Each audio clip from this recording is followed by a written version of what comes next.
everybody, my name is Aubrey and I'm a voice coach and opera singer. Today we're going to talk a little bit about Lady Gaga's most recent performance of the National Anthem at the inauguration this year. It's overarchingly a tremendous performance, especially everything considered in terms of the temperature and the fact that it was done live at such a high pressure event. I definitely was floored by the quality of it, and I think it's good to note that live performances like this help to normalize the perfection in imperfection idea. Live performances truly are extremely difficult, especially since we do have a lot of supportive technologies and the capacity to pre-record.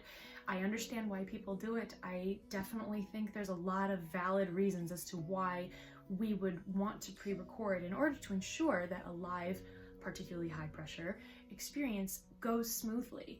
It's very nice to be able to comfortably feel like you can focus on the emoting, so it kind of just helps remove a lot of that stress that comes with a live performance, right? It's very, very hard to remember to do everything you need to do it well, and then on top of that, be able to entertain. This particular performance really helps, at least myself as a live performer, find confidence in taking risks. For myself, I really appreciate seeing this kind of stuff on television because it helps to boost my own level of confidence. It's very scary, and you can always be slightly flat or be slightly sharp or come in too early or whatever. We have been trained that these are absolutely horrible, horrible sins in the music world, and it's not the case. In a lot of cases, actually, these mistakes come out as genuine and authentic experiences.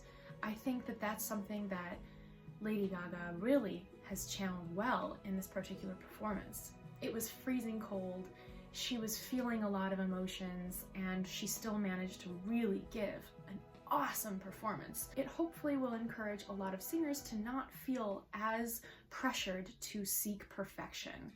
We like to see honesty on stage. We like to see authenticity on stage. I know that for myself, I really do find auto-tune and other kinds of processes quite pleasant in quite a few situations. But I also really, really appreciate when singers go up on stage and truly put themselves all out there, and they just kind of show us what kinds of chops they have. It's pretty cool. All that being said, I appreciate live performance, and I appreciate her live performance. It's very artistic, and I greatly enjoyed seeing her authentic self on that stage. Anyways, let's get right into the breakdown, shall we? I think that the Dove of Peace looks very, very classy and fun. I like that it's big enough for me to be able to see what it is as well. There's a lot of times where people will wear small things and I can't necessarily see it because of the distance, right? Even though it's televised, it's sometimes still hard to see. So I do appreciate the big gesture because I wouldn't necessarily feel super confident in saying that it looks like the Dove of Peace, but this is quite clear.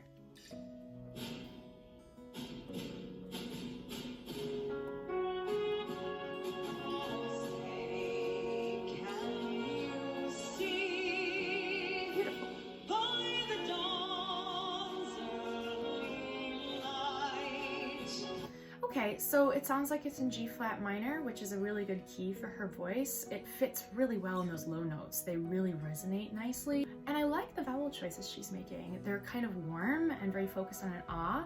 The only thing that I'm noticing here is as she goes to by the dawn's early, that by, the Y kind of pulls up. The I vowel is particularly hard to sing on. By the dawn, by.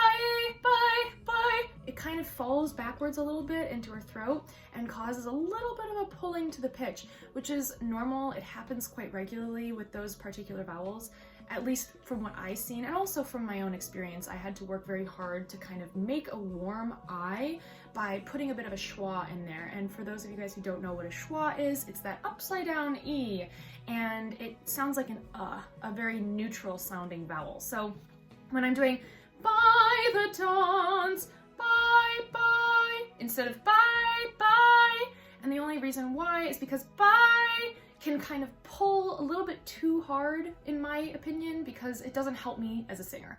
And I think that that's kind of what happened here. Also, it's chilly, so you're more likely to kind of have a little bit more tension right there because I like that color.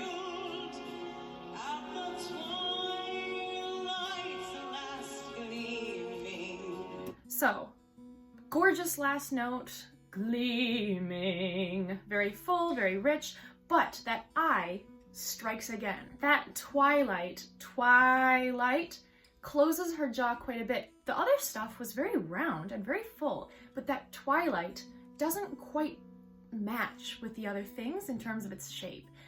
Again, the I is a very, very, very hard vowel to sing on, so we want to try and keep it as neutral as possible.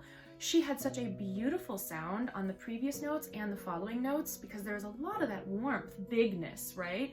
But that twi kind of pulled again, and it put it back into this kind of smaller position, so it makes it more likely. You can even see it because this camera, actually, I don't have the camera on here because I still have not figured out how to edit videos very well, but if you watch the performance, you can see her go twilight, twilight. You can even see the closure of the vowel itself in her jaw slash her lip shape. Twilight, it almost looks like she's smiling, and that closure isn't inherently bad. It does become kind of a comfort blanket, as it will. It makes it feel really, really safe and like round in our own minds, but it doesn't necessarily help with projection. So I would say that particular vowel sticks out pretty clearly compared to the richness of everything else that she's singing in that phrase. So I would warm it up a little bit by putting a schwa in there. Just twi, twi. It doesn't have to be twi, but twi, twilight, twilight's last gleaming. And the only reason why is because then it matches all the other vowels that are happening. So it feels very continuous, which I like. Whose broad stripes and bright stars through the perilous fight for the ramparts we watched were so gallantly streaming. Yeah, so I love those ah vowels that she gets. They're super warm. I do also kind of like that very American sounding R that pops in every once in a while. I think it's a very American sound. Every once in a while she also has a bit of that British sound, and I think that that's fine. Oftentimes dropping the R's will help maintain continuity and momentum as we sing, because sometimes R's can do the same kind of thing that the I does, where it's like R, I, it kind of grips, and that's not super helpful for maintaining the airflow. I do sometimes like it though. I really love, this is not really related to this, but I really love Beverly Sills' versions of the Ballad of Baby Doe, where she sings the lead. She does this wonderful version of an American R in opera, which I love, and I definitely have pulled inspiration from. The other thing I really like is that slight change up to the rhythm over on Proudly. It just kind of draws the attention of the listener to the word proudly, and it also is something that is extremely indicative of this song, right? So I like that she's already making choices that draw all of our focus to particular words of great importance in this song. And it also allows her a chance to express her most important words as well, right? Because this is her interpretation of this song. She's allowed to pick whatever feels most American to her, and that's a cool thing.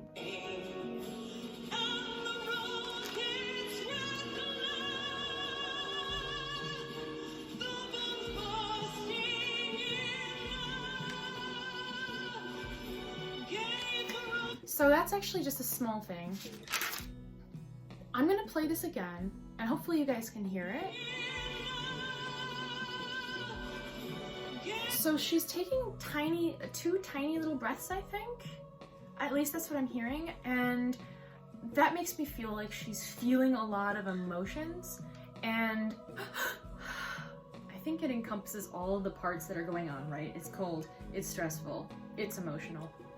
So I'm not surprised that she's doing it. I just wonder what she's thinking while she is. Again, it's a live performance. Sometimes we need a little bit more air than we have. Sometimes something doesn't go perfectly, or sometimes we, get a little carried away in terms of expression and then we use more air than we were planning. All these other things. It literally could be anything. You also don't spend a lot of time watching live performances where you see these different things popping up, right? We're used to seeing very curated performances, so I kind of like seeing this human part of her, this genuine, honest version of her. So I love that on Ramparts we watched. It's very continuous. It keeps a very good vocal position for when she's starting to go up to those bigger notes, those beltier notes. So she's preparing quite well. What I also find particularly fun about this thus far is how dark she's making her voice. It's such a strong choice, and it's very different than a lot of her other versions of singing.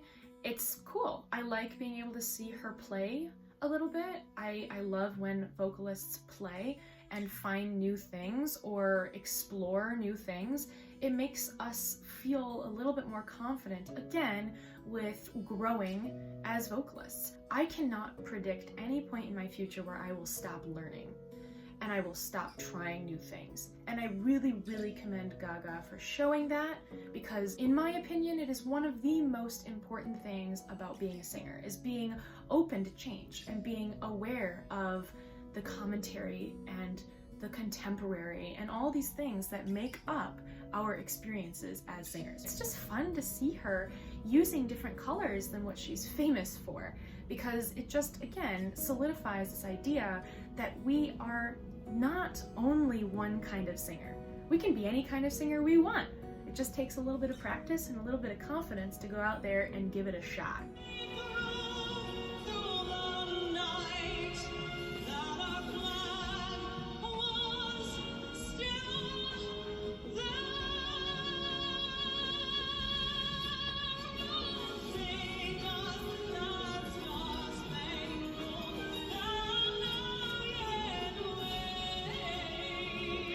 So it's a really beautiful, beautiful climactic moment. I do like that she pointed to the flag. It was very, very engaging. I do appreciate her stage presence here. It's extremely good at getting people to pay attention to her and listen to the song too. I mean, it's very hard to not be focusing on her, which is a great, great performance. I will say her vibrato in that moment where she's looking at the flag and some other parts, her jaw is moving with it.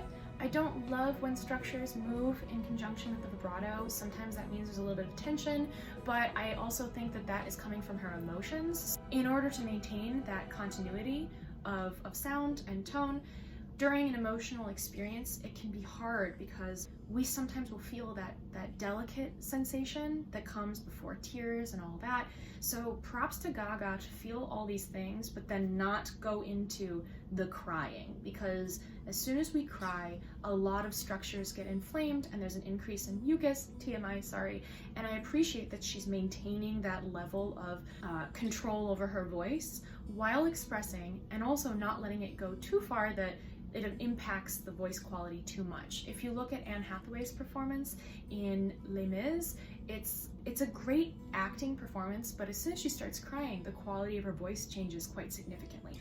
So props to Gaga for recognizing that even though we want to cry at certain expressive moments, it's not always the best choice as singers because it can impact how we sound so much. I also like her simplicity. The trill is really tasteful in my opinion. It's nice, it does the job in terms of providing a little bit of spice in there, but it's still extremely reminiscent of all the traditional versions that I've heard of the National Anthem previously. So even though it's got her color to it, it's still definitely riding on the more traditional side of performances. I don't really have a strong opinion regarding whether or not you should be more traditional or not. It really comes down to how the delivery goes, right? So if you're performing with a lot of conviction and it sounds really nice, regardless of what you choose, I feel like it will be effective. And I think that's the takeaway, is it really does come down to the individual artist, how they choose to present it, and how the audience receives it. It's a bit of a give and a take, but at the same time, hey, you're up on stage, it's your show, man, so do what you want and do it with confidence, and I will respect that.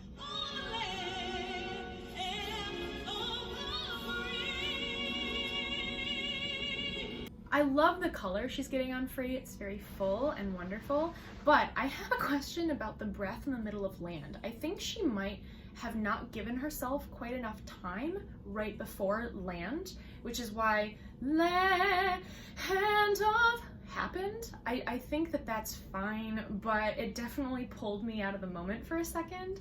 I think it's mostly probably because she wanted the momentum to keep going and she just wanted to get back into singing, right? That rest was pretty quick between those two passages. So personally, I would have probably just given myself a chance to really take a solid breath, but at the same time, you're on television, you're in front of a bunch of people, you're feeling a lot of shit.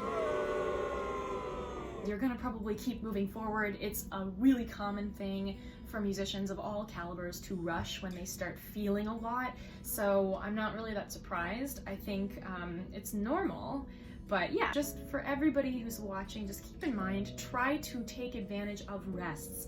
Rests are super important. They are just as important as the rest of the music. Set up very well for the next phrase, and it'll go great. So I think she did a great job of this, all things considered, but if you're watching this and you're kind of interested in looking at building your own technique, just take advantage of your rests.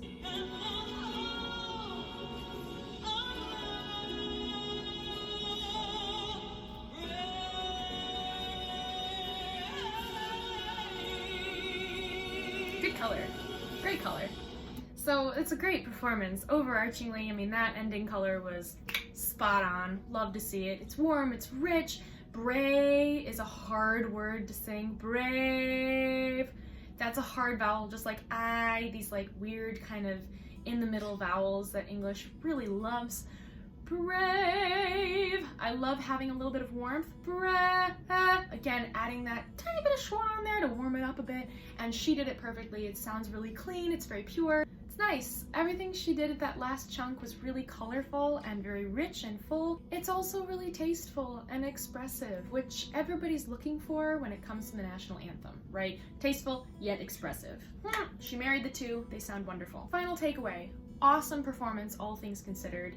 It's pretty cool. With all of these things going on, she was able to deliver a really, really, really solid rendition of the national anthem. Things for people who are looking to learn how to sing: pick a good key. She did a great job. It's a very comfortable spot for her. She has beautiful high notes, also very rich low notes. There's not a lot of air escaping on either side. She's managed to figure out a really good spot to enjoy the singing. Just a rule of thumb, if you're not having a fun time, the audience probably won't either, because you are your first audience member. Always consider putting yourself in the audience member's shoes, because you are the first person listening to you sing. Next, all artists are free to do whatever they want. Whether it's using autotune, whether it's singing live, whether it's being pre-recorded, whether it's choosing tradition or extreme ornamentation, anything. We're allowed to do what we want. It comes down to performing with confidence. Be confident in your choice, because that is what separates a lot of artists from each other.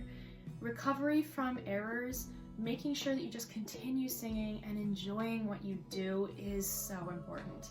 I love watching singers when they are just giving it 120%, and it's not about getting to perfection, it's about having a good time. Considering the coldness of that morning, the pressure of this being at a really important American event, and also that you're feeling so much emotion during this time, Gaga did a great job, you know? There's a lot to be learned from this performance. Live performance is imperfect in nature, and that is what makes it beautiful. That's what makes it special, that's what makes it authentic, and that's what makes it unique per artist. It's so important that we start embracing this idea of what live performance means, so that we, as a group of artists, can continuously avoid feeling too pressured for perfection.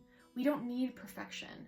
Some of the most endearing and wonderful performances I've ever seen have come from artists that were just going for it. And they just recover, and they go, and they recover, and they go, and it's impressive. I love seeing that authenticity. We relish a lot of recordings that happened before perfection and perfecting processes. We love their small nuances. We love their little idiosyncrasies. We like it. And I don't want us to forget that we do like hearing honest performances just as much as we like hearing these perfect performances. I like auto-tune. I like pre-records. There's a level of comfort in that. I totally get it. But we also should enjoy live performances. We can have both. There is no reason why we can't enjoy both things. We've developed all of these processes. We should enjoy using them. We also do have a pretty solid understanding of the voice, which means why not use that too? Anyways, that's all I've got for you guys today. And if you guys are looking to have voice lessons, reach out. Feel free to like, subscribe, comment, ask questions, request things that you'd like me to see. And remember, always keep singing.